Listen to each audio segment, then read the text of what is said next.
представляю, что может быть еще мягче.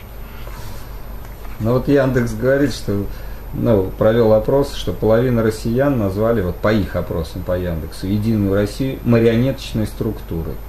И 40% россиян считают и путинский Общероссийский народный фронт структурой, управляемой исключительно из Кремля. Ну, то, что нам и так очевидно, но вот как-то по опросам это оказывается так. Да, лица стерты, краски сперты, да? Да. Ну, что ж тут скажешь. Безусловно, эти 50% правы. Жаль, что другим 50% пофигу, если... А может быть, они просто... как бы, может, надежды просто нет. Да, нет надежды, они, может быть, не имеют на этот счет никакого мнения, потому что для них все ясно с этим государством вообще. Потому что на самом деле разница небольшая между там Единой Россией, Народным фронтом, ЛДПР и так далее. Ну какая разница? В этой связи выделяется только КПРФ, понимаешь? Но опять же, вот мы видим о том, что Зюганов сказал о 10 претензиях к правительству, по которым их надо за шею гнать. Ну, если эти 10 претензий просчитать, они касаются экономики, финансов и так далее, это претензии к Путину прежде всего. Ну почему мне сказать, надо гнать за шею Путина?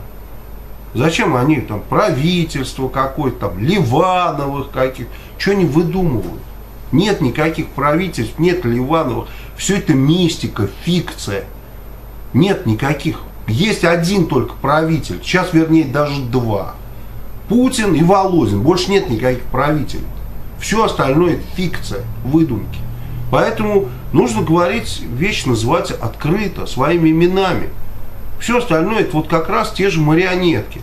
Марионеточное правительство, марионеточная Единая Россия, марионеточный общественный Народный фронт и так далее, марионеточная ЛДПР, марионеточная Государственная Дума. А уж Совет Федерации мы вообще... Да, и так далее. О чем говорить?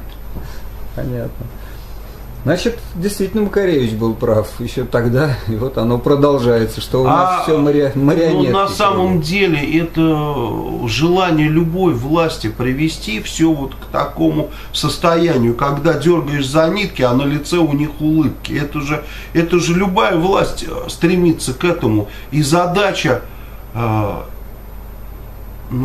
настоящих патриотов, настоящих детей своих народов, это не дать власти это сделать. Потому что целью любой власти является власть. Понимаешь, целью вот, единственное, почему говорят, вот почему у Путина нет никаких успехов. У Путина там вообще все разваливается, нет никаких успехов. Да у него главный успех есть. Это он удержал 13 лет, удерживает свою власть. Он больше на самом деле, на мой взгляд, ничем не занимается. Он занимается только одним – удержанием своей власти. Поэтому он вначале делает так, потом делает это, потом сливает этих там, с Сурковым вместе, берет других, потом и этих при возможности сольет, там, я имею в виду правительство, там, все что угодно он сделает, лишь бы удержать свою личную власть. И поэтому, когда определенные люди, называющие себя оппозиционерами, говорят, мы боремся с правительством, мы боремся с кем угодно, но Путина мы не трогаем. Я не верю в таких оппозиционеров.